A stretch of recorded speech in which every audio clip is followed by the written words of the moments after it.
Bonjour et bienvenue, voici notre tour d'horizon économique, géopolitique et boursier. Nous sommes le mardi 7 juin.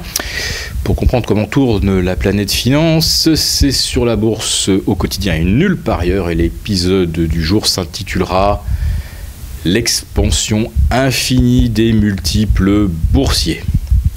Oui, nous sommes depuis le 7 avril dernier rentrés dans une phase de marché qui sera peut-être ce soir historique, puisque nous pourrions avoir une 42e séance d'une série où aucune consolidation n'aura dépassé moins 1% sur le S&P.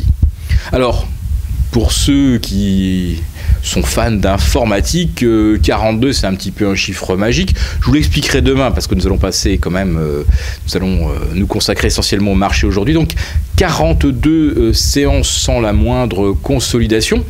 Ce n'est même plus de la camisole algorithmique. Là, maintenant, on est rentré dans une sorte de somnambulisme algorithmique, où il n'y a d'ailleurs plus aucun acteur sur le marché. On a vu depuis mi-mars les volumes chuter régulièrement, constamment, sans qu'aucune consolidation ne se dessine jamais. Mais l'effondrement des volumes, cette fois-ci, contamine maintenant le Japon, la bourse de Tokyo, où par exemple, ce matin, alors qu'on reprend un peu plus de 0,6%, on assiste à une baisse de plus de 25% des volumes. Autrement dit, on peut dire que l'histoire s'est arrêtée. Les banques centrales sont maintenant totalement maîtres du jeu. Alors au Japon, évidemment, puisque la banque centrale détient pratiquement 50% des ETF. Elle ne détient pas encore d'actions en direct, mais 50% des ETF. Autrement dit, elle maîtrise totalement le marché. Et la rumeur circulait ce matin que la Banque centrale du Japon, après tout, pourrait franchir le pas et se mettre à acheter des actions. Acheter des actions pour une banque centrale, qu'est-ce que ça veut dire? Eh bien, ça a un mot, ça a un nom, ça s'appelle une nationalisation. Autrement dit, l'aboutissement ultime du soi-disant libéralisme, dont les banques centrales sont censées être les garantes, eh bien l'aboutissement du libéralisme, ça va être la nationalisation de tous les actifs.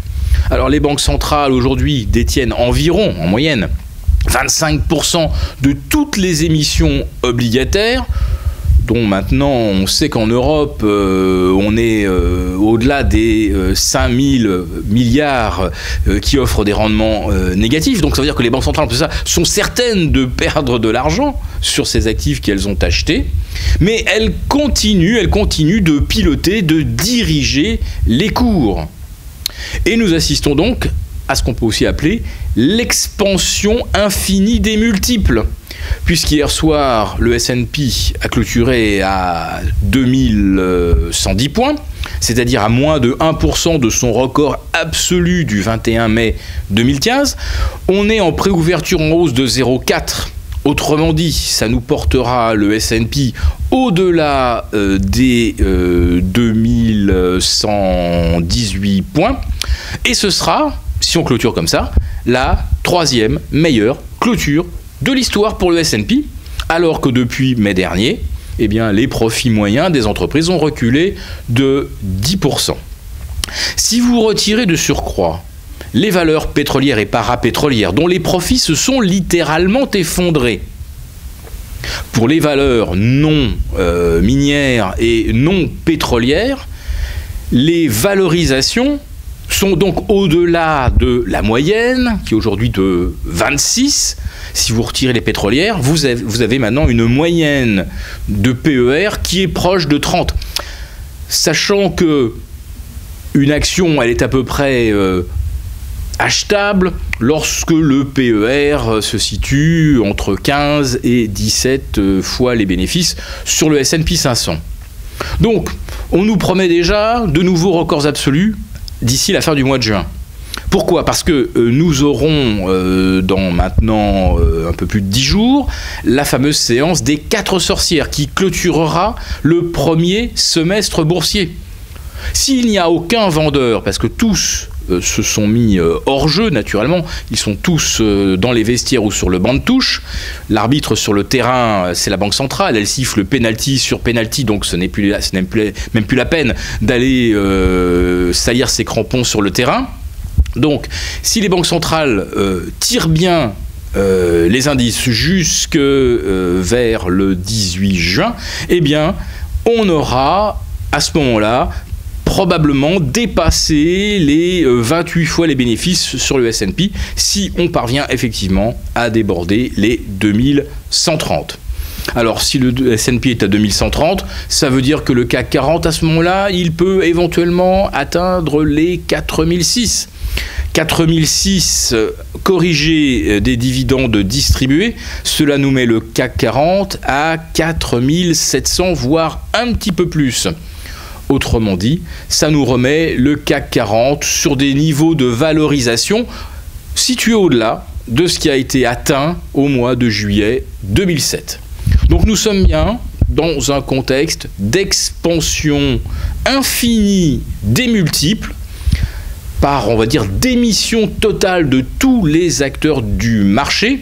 Et ce matin, je regardais les images du salon de l'investissement, ou plutôt de la gestion de fonds à Berlin. Et là, c'était extraordinaire, puisque c'est filmé presque en temps réel. Et il n'y a quasiment personne. On peut dire que c'est presque le reflet du marché, puisque dans ce marché, il n'y a effectivement plus que des robots, des logiciels, des algorithmes de réplication indicielle, mais il n'y a plus de gérants physiques faisant du stock picking, ou alors quelques rares audacieux tentent encore ce qu'on appelle le long short, c'est-à-dire acheter la valeur qui a le momentum le plus haussier et vendre celle qui a le parcours le plus calamiteux. Voilà, ça consiste à tirer toujours le premier de la classe et à taper toujours sur le dernier de la classe, ce qui est d'une intelligence confondante, vous en conviendrez. Pour notre part, nos stratégies ne changent pas. Nous vous disions que le S&P était tout près de ses records absolus et qu'on ne risquait pas grand-chose à parier contre. Autrement dit, aujourd'hui, si vous achetez des ETF bear sur le S&P, votre risque est d'environ 0,5% avant de sortir cette position pour revenir flat, parce qu'il n'est évidemment pas question d'acheter un marché qui se paye 26, 26,5, 27 fois, peut-être bientôt 28 fois les bénéfices, comme nous pouvons l'anticiper d'ici le 18 juin prochain.